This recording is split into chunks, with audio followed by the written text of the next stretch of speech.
Hey guys, this is week 5. Yeah, this is week 5 of my makeup collaboration with my friend Kaylee. If you haven't been around to see these videos, basically every week we're doing a makeup look from each decade, from the 1910s onward. So this week we're doing the 1950s, as you can see. Eyebrows are pretty bold, eyeliner was pretty bold, so was lipstick. It was a really great time for classy vintage makeup and I really love it. So if you want to see how to get this look, then keep on watching. Okay guys, so starting out with foundation, in the 1950s it was popular for women to have pale skin. So I'm going to take my L'Oreal Visible Lift foundation in the shade 103 Pale and put that all over as you do with foundation. In the 1950s, foundation was applied in a very cakey manner, and because they really wanted that flawless skin look. Alright, wow. Good job. So I'm just gonna apply this foundation in a cakey manner. And I don't really completely blend out foundation with brushes because I don't have a brush that I think does the job that well. So I just use my brush to like spread it out, and then I finish blending with my fingers.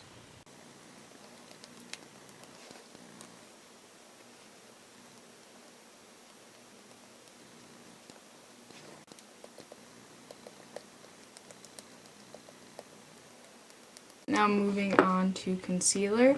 This is when concealer actually like emerged in the retail market and became available.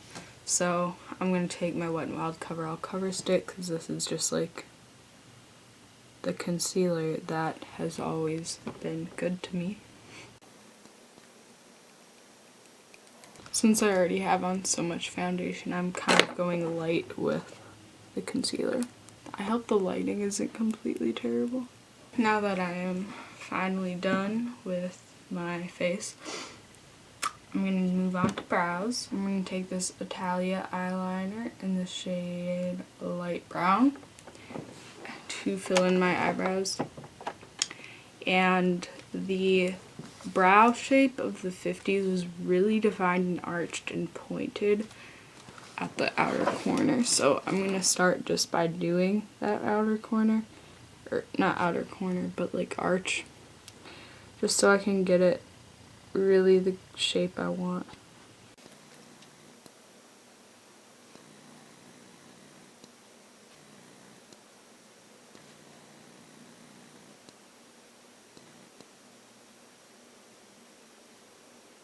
Now I'm going to take a spoolie to kind of blend things and soften up the harsh edges.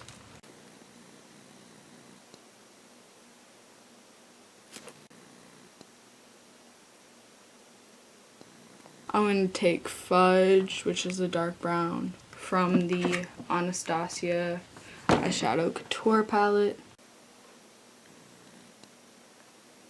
And brows were rather dark in the 50s too, as well as like really arched and defined.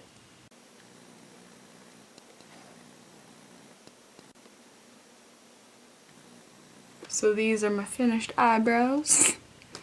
I'm going to take my Mary Kay it's not translucent, it's in the shade Light Ivory. I'm going to take this powder.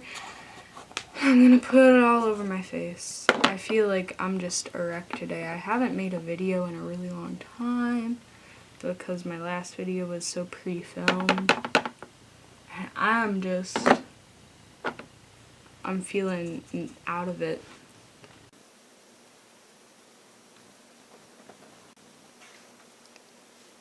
Next, moving on to eyeshadow. Even the eyes were kept fairly simple. Shimmer eyeshadow became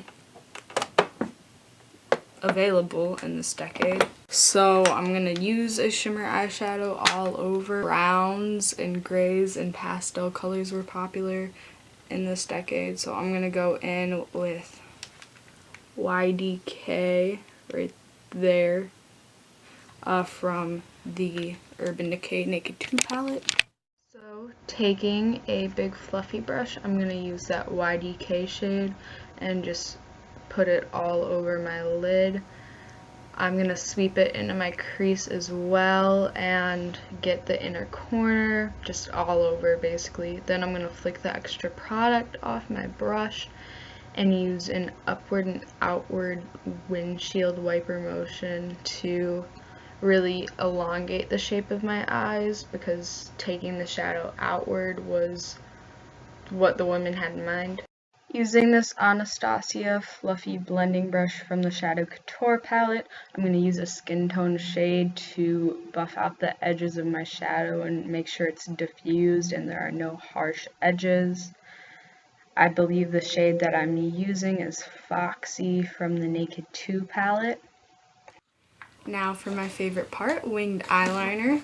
The 1950s is really when winged eyeliner became popular, and since then it always has kind of held its own in the world of makeup. People still do winged eyeliner all the time. I'm going to be using this Femme Couture Mineral Effects Cake Eyeliner. And if you don't know what cake eyeliner is, it's basically water activated liner. It's gel-like, except for not now, like right. It's basically like a black eyeshadow, but when you get it wet, it turns into like really smooth gel eyeliner pretty much. So I'm gonna just take this angled brush and spray it with water. And then, oh geez, I dropped it. Then go into the eyeliner. And I'm gonna go make my wing.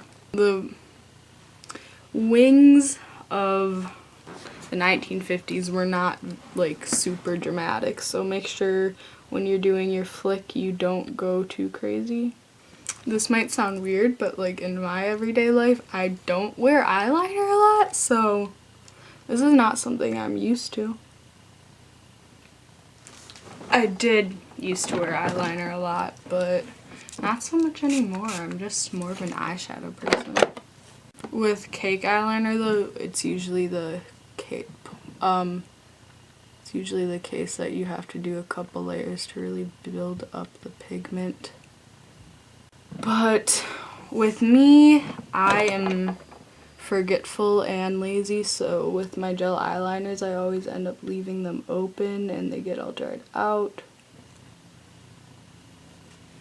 Another thing with cake eyeliner, it gets like really watery really quick, so you really only need like 1 spritz of water or 1 drop.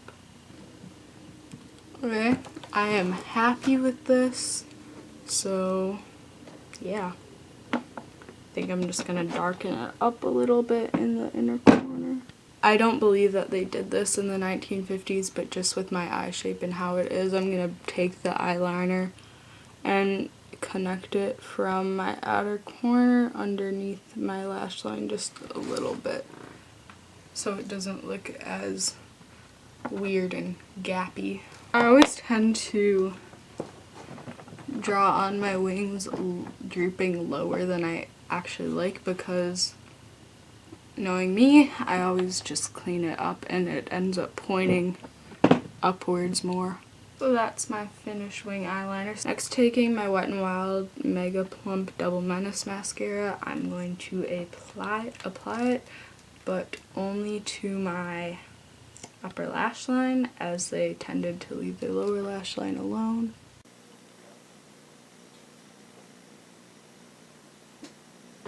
If you find that your cake eyeliner is too patchy, just go in with a liquid eyeliner. I just like using cake eyeliner because I find it easier, but once you have down that base of the shape you need, It's really easy to just trace it. Liquid eyeliner was not around though in the 50s. For a second coat of mascara, I'm going to use my Mega Plush Volume Express Maybelline Mascara. This is the decade when pink lipstick began emerging, and even though red lipstick was still really popular, pink lipstick began emerging, and Audrey Hepburn, she was like, I believe in pink. So then everyone's like, me too, I like pink. And it was a popular color among the youth. I just realized I did this really out of order. I haven't done my cheeks or anything, but whatever. So I'm gonna do a pinkish red.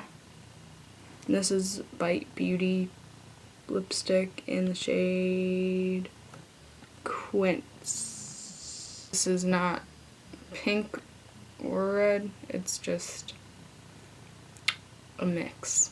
And they overdrew their lips a lot just to make it look really luscious. If you've never used this lipstick, I highly recommend it because it's so smooth and creamy.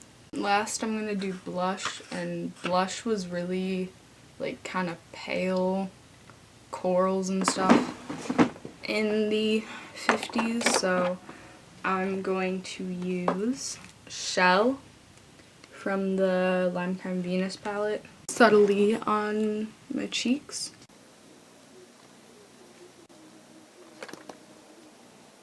This is the finished 1950s makeup look. I didn't really talk a lot about like the history, so I suppose I can go into that like right now. 1950s were a huge decade for makeup because, well, it was right after World War II, which meant there were actually a shortage of men, so women were kind of like struggling to get husbands because a lot of men had been killed. So women, they were trying their best to look good so that they could get a sugar daddy, honestly. Actual like ranges and options of colors began being available because before this, like with lipstick, it was basically only red lipstick, but pinks and corals started coming out. This was really like the decade of classy vintage makeup. This is the finished 1950s makeup look, and I really hope you enjoyed. I know I did because, dude, like cat wings, that's when, cat eyeliner, winged eyeliner, that's when it became popular, was in the 50s. So I love it because, you know, who doesn't like a good wing? Anyways, if you like this video, you should probably go check out Kaylee's because hers is gonna be good also, because they always are. If you enjoyed my look, you should subscribe, comment, and like. I put up new videos at least once a week, sometimes more. School starts soon though, so I'm not sure how that's gonna be. If you have any suggestions, please leave them down below. I would love to hear from you guys. So bye, see you next time.